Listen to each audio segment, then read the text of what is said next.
رضيت بالله ربا وبالإسلام دينا وبمحمد صلى الله عليه وسلم نبيا ورسولا. Bismillah, Assalamualaikum warahmatullahi wabarakatuh.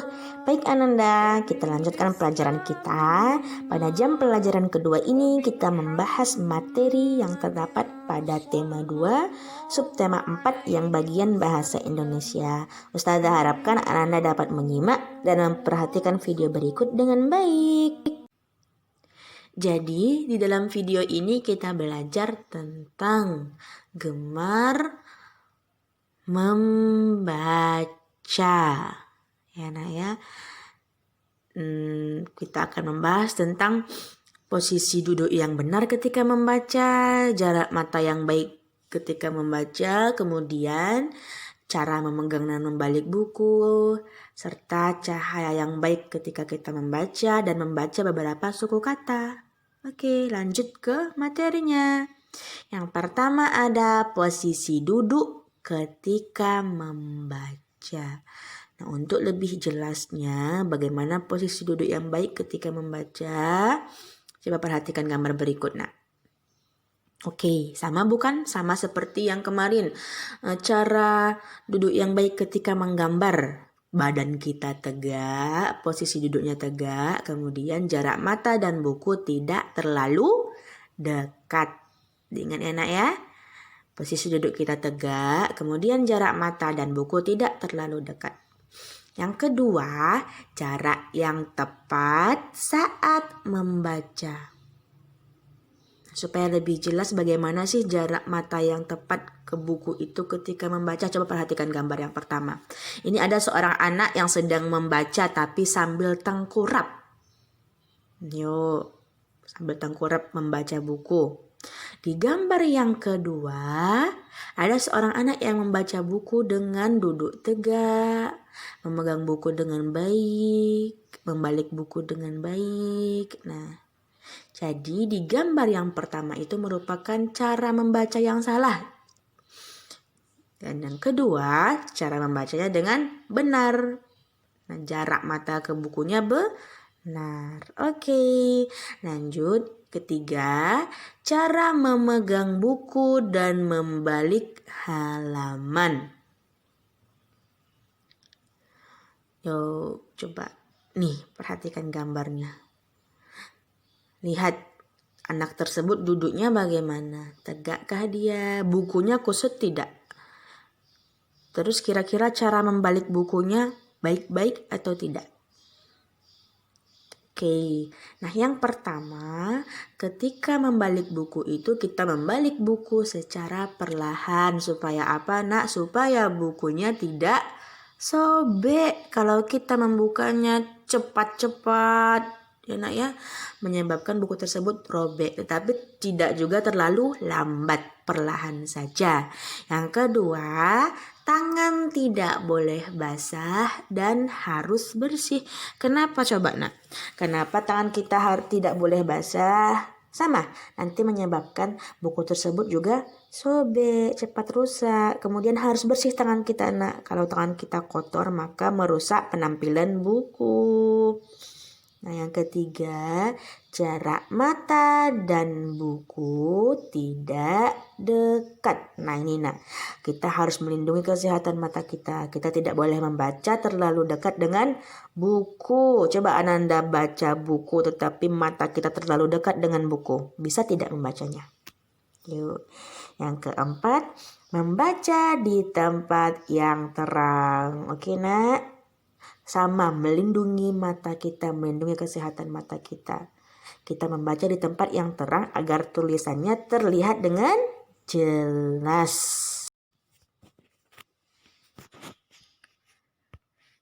Baik Ananda, kita lanjut untuk membaca suku kata.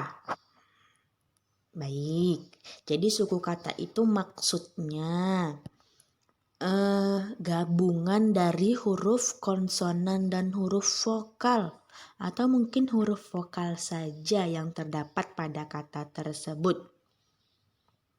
Ustazah ulangi ya nak ya, jadi suku kata itu gabungan dari huruf vokal dan konsonan.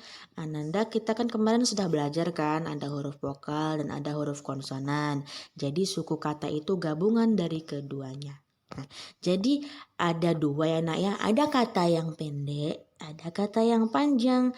Kalau kata yang pendek memiliki dua suku kata.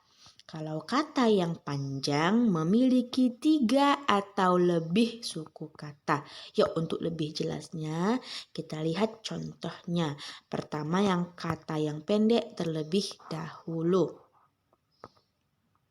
Yuk, yang pertama ada meja. Meja. Itu ada gabungan dari huruf konsonan dan huruf vokal ya nak ya. Huruf M konsonan, E huruf vokal, J huruf konsonan, A huruf vokal. Nah, kenapa dia termasuk kata pendek? Karena memiliki 2 suku kata. Me 1 suku kata, ja 1 suku kata. Oke, jadinya 2 suku kata. Kemudian ada pensil. Oke. Pensil. 2 suku kata juga. Suku kata yang pertama ada pen. Suku kata yang kedua ada sil. Lanjut. Ada koran. Koran. Ko. Suku kata yang pertama. Ran. Suku kata yang kedua. Kemudian ada ilmu. Ilmu. Il suku kata yang pertama, mu suku kata yang kedua. Lanjut ke contoh yang kata panjang. Oke, ada cerita. Nah, ini lebih dari 2 suku kata. Makanya dia termasuk kata panjang. Cerita ini terdiri atas 3 suku kata. Ce, suku kata yang pertama. Ri, suku kata yang kedua. Ta, suku kata yang ketiga. Contoh yang kedua ada penulis. Penulis. Oke, terdiri dari 3 suku kata juga ya nak ya. Pe suku kata yang pertama, nu suku kata yang kedua, lis suku kata yang ketiga. Kemudian ada membaca. Oke, membaca. Mem suku kata yang pertama, ba suku kata yang kedua, ca suku kata yang ketiga. Nah, ini yang keempat ada teknologi.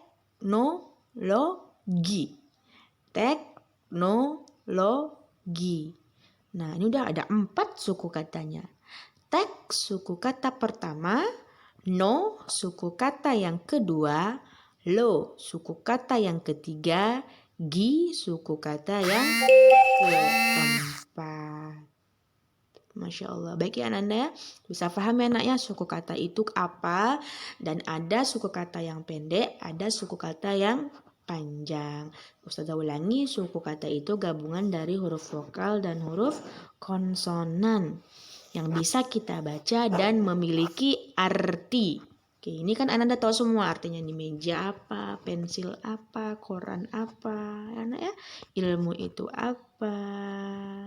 Yuk, terus ada cerita, ada penulis, terus ada membaca, kemudian ada teknologi. Teknologi itu berarti alat-alat canggih yang kita gunakan sekarang. Nih, kita belajar online tuh kita teknologi itu namanya. Nah, ada handphone, ada laptop, kemudian kalau untuk bepergian kemana-mana kita menggunakan transportasi yang canggih, mobil, pesawat, ada kapal, dan lain sebagainya. Berarti itu teknologi, alat-alat untuk membantu kita manusia. sia, mempermudah pekerjaan kita. Oke sayang, Masya Allah, jazakumullahu khairan. Alhamdulillah selesai untuk pelajaran pada hari ini. Semoga kita mendapatkan ilmu yang bermanfaat dan dapat kita amalkan dalam kehidupan sehari-hari. Di rumah saja ya nak ya, di rumah aja, jangan kemana-mana karena bahaya di luar sana. Oke, jazakumullahu khairan. Assalamualaikum warahmatullahi wabarakatuh.